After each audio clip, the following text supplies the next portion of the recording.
Thank you. Minister, the challenge for Ireland's energy security is in the present, not the future.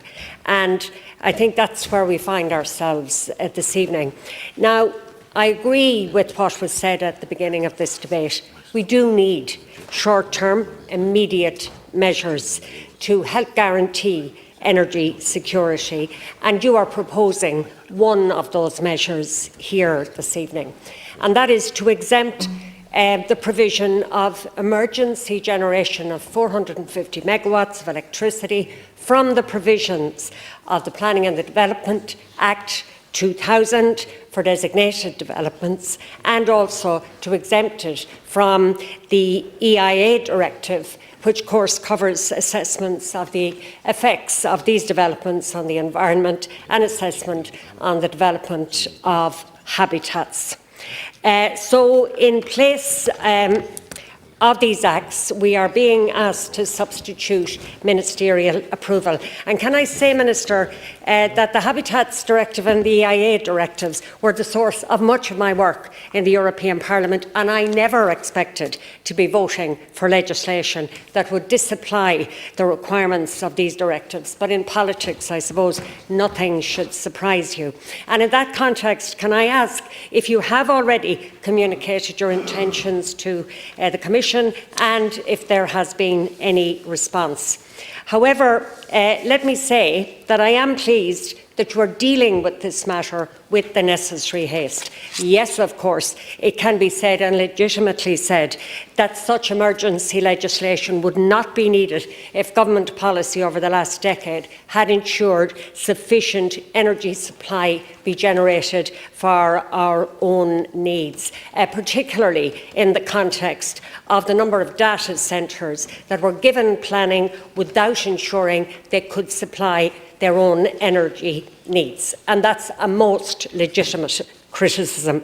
But equally, nobody could have predicted Putin's invasion of Ukraine and the cutting off of Russian gas supply to Europe. And of course, Russia supplies 40% of the gas to Europe. So what we are seeing is Ireland's inadequate future planning for energy security, energy supply since 2000, being compounded by a poor EU decision some time back to rely on Russian gas.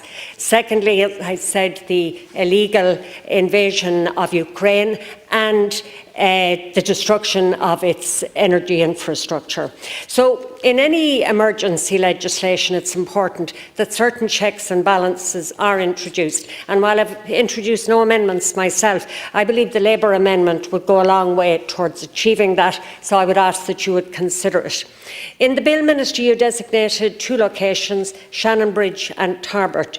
Can I ask that, given the fact that you have the power to designate other locations, have you any earmarked, or do you consider that absolutely that will not be necessary? So, Minister, while I support this legislation because it is absolutely essential and none of us here wants to do anything that might contribute to blackouts, but I also want to say, Minister, because we are in the middle of this energy supply emergency, that now is the time not just to put this emergency legislation in place. We need to take emergency steps to help provide a more secure supply of energy, both in the short, the medium and the long term. We have heard of the potential, for example, of offshore floating LNG terminals, but the problem is there's only 37 of these floating terminals in the world, and the question is how feasible, how doable is it that we could manage one of those in the short term.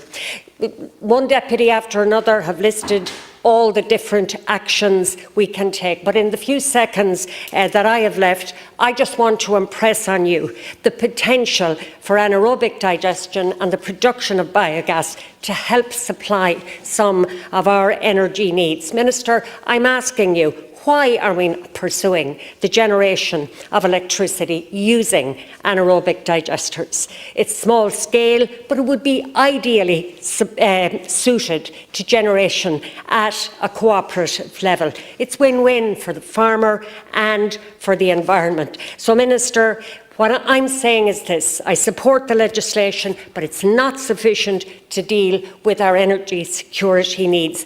I want to see the same commitment, the same speed and the same level of determination to ensure alternative supplies of energy. Deputy Michael.